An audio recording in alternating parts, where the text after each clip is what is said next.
Welcome to another edition of Under Review, where we take a look at one playoff series in particular and break it down. And it's no better one for us two to talk about than the Jets and Avs first round series. Congrats, man. Thank you. The better team won. Let's just start with that. There's a lot to talk about in this series, and on paper, this was one of the most intriguing first-round matchups. The high-flying, goal-scoring Avs led by Hart Trophy frontrunner Nathan MacKinnon against one of the best defensive teams in the league led by the presumptive Vezina winner Connor Hellebuyck. The series was one of the most difficult to predict, in part because the Jets dominated the season series with the Avs, sweeping them highlighted by a 7-0 win to secure home ice for this very matchup. After that game, I was worried. I was officially like, okay, we're not playing great. We don't have home ice anymore, and the Jets have just swept us this season. I know, man. Crazy. And, I wasn't feeling as worried into the series as I should have been given the outcome of the series. But what do I always say? Playoffs are a different beast. They right? are a different beast, and that's exactly why the playoffs are what they are, why we love them so much. And we're going to start with our series in 60 seconds or so. This one had 5 games, a ton of goals, but let's start with Game 1. Could the Avs score on Connor Hellebuyck? They answered that question early and often to the tune of 6 goals, but they gave up 7 on just 23 shots on Alex Georgiev in what was an instant classic as the Jets take the opener and maybe cause some goalie controversy along the way. Game 2. There's no way Georgiev could be worse, right? Right, but the Jets got to him early and had a 2-1 lead in the second. That is until Colorado scored 3 times in less than 6 minutes, highlighted by a Josh Manson breakaway of all things. Hellebuyck allowed 4 goals in back-to-back games for the first time since the first 2 games of the year. Is that a trend we'd see continue? Game 3, the best home team in the league got back on home ice and had to come back again. Down 2-1 in the third, Colorado scored an avalanche of goals, which is 4 to be exact, thanks to 21 minutes in penalties from Winnipeg. Lecky and Choo-Choo scored for the third straight game, and another 4 goals against Hellebuyck. Game 4, there was one the Jets needed Helly to steal, it was this one, but he didn't. Colorado beat him 4 more times. Cale Makar went end-to-end for highlight reel goal of the playoffs, and Nichushkin made hats rain. Game 5. Jets on the brink at home, and they scored less than 2 minutes in, and this was by far the best the Jets looked all series since their win in Game 1. But an unlucky own goal gave the Avs the lead, and tied in the third, Mikko Rantanen scored his first 2 goals of the series to send the Avs to the second round. I know that was painful to relive. I have accepted it. We've done the recap in 60 seconds, but we're going to break things down even further because we watched every game of this series. We're invested in it more than anybody. One of them together in this room, which is a wild experience. Oh,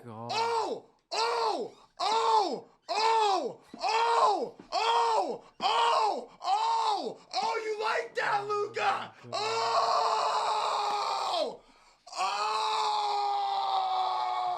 Like the first... Mark Scheifele is buzzing! Before we get there, quiz question of the day.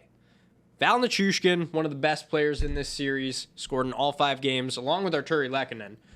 But do you know who has the longest goal streak in a playoff year? How many consecutive games and who that player is? I'll let you have a guess if you want. Give me a clue. Like, what year are we talking? Oh, we're talking the 70s. So, oh wow, it might be a tough one. The viewers, we're not gonna spoil the answer until the end. Okay, well, if it's in the 70s, I'm gonna guess Phil Esposito. I don't know. Was not Phil. We'll come back to that. Right, we will give the answer to everyone at some point. But before we reveal the answer, let's dive deeper into the series with our top 3 storylines. And I think we have to start with Connor Hellebuyck. So let me set the stage here. Not all the blame is on him, obviously, but these playoff numbers in his last 10 starts, 2-8 record, .875 save percentage, and he's allowed 3 or more goals in 9 straight playoff games. The Avs proved to be the dominant offensive force they've been in this era of their team, but if you're Winnipeg, the one major advantage you had going into this series was in net, and instead it was a detriment. So what changed, and how was Colorado able to attack Winnipeg with so much success? One thing you can point to is the Avs making a concerted effort to get in front of him.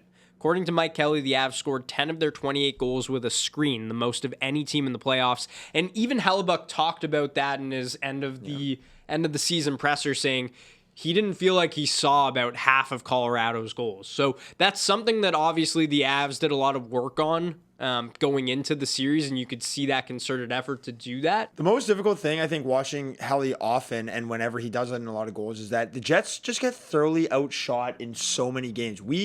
Year in and year out, I'm pretty sure we give up some of the most shots in the league.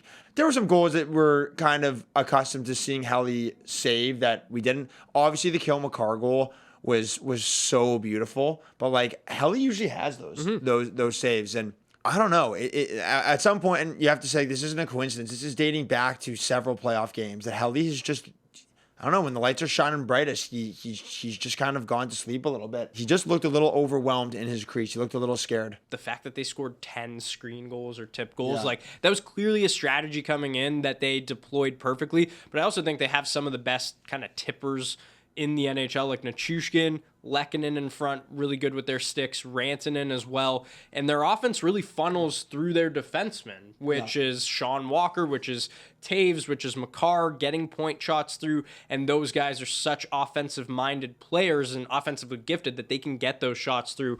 So that strategy by the Avs kind of worked out to perfection. Let's move on to storyline number 2. That is depth scoring. Colorado and Winnipeg were both lauded for the additions they made before the deadline to add more depth to their lineups. Yes, McKinnon and Rantanen put up 9 points each, but all things considered, the Lowry line matched up against them really well all series, holding them to just 1 goal before Game 5 at even strength. Casey Middlestat, the player they targeted to fill that 2C spot, finished with the second most 5-on-5 points this series, one behind his line mate Arturi Lehkonen, who scored 4 even-strength goals, most of any Colorado player. The players the Jets traded for at the deadline, Sean Monahan and Tyler Toffoli, were non-factors, combining for just 2 goals and an assist, 3 points in 5 games. And it goes further than that, because if you take out Colorado's top-line goal totals in all situations, which was 11, they still outscored the Jets 17-15 over 5 games, which is just crazy to think about. One team's assets that they acquired from the deadline really picked it up and performed.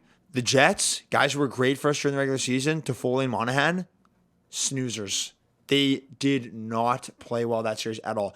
Tyler Toffoli was so slow in that series and just got completely exposed. Like, the Avalanche are such a fast team, and Toffoli could not keep up. I love Tyler Toffoli. It's nothing against him. He's obviously had an amazing career. He's a great goal scorer when he's got time, but he just looked bad that series. And Monahan, a guy who was so good for us during the regular season, so disappointing to see him just do nothing. Like, he literally was so irrelevant that series. And then I look at a guy like Middlestat. I was like, arguably your guy's best player in the series. You mentioned Middlestat, and McKinnon said in his post-game interview that he called him the best player for them of the series, which you could see it. Like, I've talked about it a lot. His ability to pass pucks into just different areas of the ice. He's such a gifted passer. But I think watching Middlestat play too, his ability along the boards was maybe one of the more underrated things I didn't know about him going in. Like, his defensive impact in his own end of the ice, winning board battles for such a small guy. Yeah, winning draws. Like, he was used as the most trusted Avs forward in their own end of the ice in big moments of this series. And just being able to come into a lineup mid-year like that and earn that trust already says something to the player he is. I think this is what they've been doing for so many years, is just identifying guys that'll fit well in their system and adding them. And it's seamless fits every single time. Let's move on to storyline number 3. Jets lineup decisions. Rick Bowness seemed like he kind of got out-coached and outmaneuvered in this series. Game 5 was the best the Jets looked, and that goes hand in hand with the lineup changes he was forced to make because of injuries. Cole Perfetti gave this team an offensive spark in the final game and scored 19 goals during the regular season. It was a highly questionable decision to sit him. Colin Miller and Nate Schmidt seemed like much better options on the back end than the rough and tough guys Bowness opted to go with for the majority of the series. And this directly relates to the strategy that was employed in trying to win. More physical players on defense to overwork the Avs and interrupt their skill game. But the Jets themselves sacrificed skill in this category, and having better puck movers on defense outside of Josh Morrissey could have made a bigger difference. As far as his lineup changes go, what do you think was the most egregious? What would you have done differently? I think without a doubt it was scratching Perfetti in Game 4. How much of an impact it even would have actually made on the game? Like, sure, I mean, Perfetti look good when he was in. And this is a guy who produced offense, and he had that really good game towards the end of the season. And it's like things look like they're kind of going up, and then he just gets buried again. This is a young player. Give this guy his opportunity to play in the playoffs. What is this supposed to do for Perfetti's relationship, not just with Bones, but with the organization? I mean, obviously, Perfetti is a player who the Jets value, and I can imagine he's not very happy with what's been going on with him in Winnipeg this year. As far as coaching changes go and like lineup decisions, the defensive side of the puck was an interesting one because Game 5, watching Colin Miller and when Nate Schmidt came into the lineup as well, it seemed to add something. It's just guys that can get out of their zone confidently with a pass or skate it out, other than Josh Morrissey, who looked excellent this series. But the load that he had as an offensive guy, but with so much defensive responsibility going against these players and still being leaned on to carry the puck out every time, to start the rush, to make the right passes. We've seen the contrast of both units where it's like everyone on the Avs defense, even Josh Manson, like he gets up in the play, he rushes the puck. Yeah. They all have that ability to exit the zone, skate with it. Another thing too, as far as lineup decisions go, and it maybe just talks about Rick Bonus's mindset as far as he's going to win with his guys, what they did all year, he's going to lose with them. Jared Bednar on the other side, he saw one game of Zach Parise on the top line, and he said, no, we're not doing this anymore. So it is an interesting contrast of and that, you have to be aggressive. You have to be aggressive in the playoffs. And it doesn't always work, right? I'm pointing this out as a situation that it clearly worked for the Avs, putting Nichushkin on the top line and Parise with Middlestat and Lehkonen seemed to spark something. But I think it's somewhere in the middle where you want your coach to be able to be nimble and try some things on the fly when things aren't going well or when things are going well. So let's move on to the top scorers in this series for each team. 3 Avs tied for the lead in 9 points. All the same stat line, 2 goals and 7 assists from Cale Makar, Nathan McKinnon, and Mikko Rantanen. We'll give the Moose the shout-out for leading the Avs in even strength points with 7 and primary assists with 4. He's so good, man. For the Jets, Mark Scheifele was dynamite all series long. I thought he looked really good. 6 points in 5 games, and some props to Josh Morrissey. He scored 3 times. So good. If you haven't watched much of the Jets all season long, you just needed to watch this series to know that Josh Morrissey is a top 10 defenseman in this league. Like, the hype is not for nothing. He is so good. Yeah, he'll be representing Team Canada, no question, at the Olympics, Four Nations Cup. Like, he'll be right in those conversations. He is in his prime right now. Last year, I mean, we saw it too. But like, it's continuing. He's playing the best hockey of his life. Him and Makar, maybe top pair for defensemen as far as Team Canada goes, which would be fun to see. That'd be sick. Now on to the goalies. There's not much more that needs to be said about Hellebuyck. He had a tough series, gave up 5 goals saved above expected, last of all qualified goalies as per Money Puck, after finishing first in that category during the season with 33.1 goals saved above expected. The surprising goalie performance was the other guy in net, because after Game 1, everyone, including myself, wanted Georgiev out. I thought he played his last game as an Av. It was one of the worst goaltending performances I've ever seen. And since then, he's been stellar. This newfound confidence, exactly what the team needs going into round 2. I would have never pegged this series that Georgiev, after that Game 1, would have been the better goalie throughout the series moving on. I think it also has a lot to do with the Avs defense and how they defended Winnipeg. I thought from Game 1 to Game 2 and on, moving guys out in front of the net and limiting those rebound opportunities, I think they did a much better job in front of him to make his life easier. Well, the Jets certainly didn't make his life harder, I'll tell you that for free. Last categories we have here. We usually do save of the series, but since there were so many goals, we're going to go with goal of the series. I think for Winnipeg, Mark Scheifele's tip in Game 2, that was a really nice goal. That was a really nice goal. Yeah, nice redirection. Makar's end-to-end one, though. Goal of the series. Goal of the playoffs. Goal of the playoffs so far. Like, I think there's not even a question. Time for one stat that'll make your face do that. Okay. Arturi Lehkonen has been a clutch player for multiple teams in his career, and since being traded to the Avs, he's scored 16 goals in 32 playoff games. Here's the stat, though. Love his dad, by the way. Love his dad. Yeah. Absolute beauty. When Lehkonen scores a goal in a playoff game, whether it's Avs or the Habs prior, his teams are 18-2.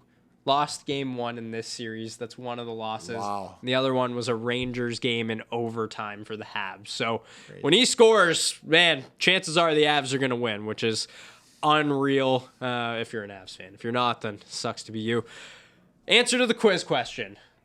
Guy that had 10 straight games with a goal in a playoff year. Reggie Leach of the Philadelphia Flyers. Wow. Yeah. Stanley Cup winner, Reggie Leach. Cup winner, 1976, I believe, was the year. I don't know if Lehkonen or Nichushkin is going to go 6 more games with a goal, but they've got a chance to do that in the second round in what's going to be an amazing series regardless of who the Avs play. We'll see the Jets next year in the playoffs for sure, and we'll see you next time on Under Review.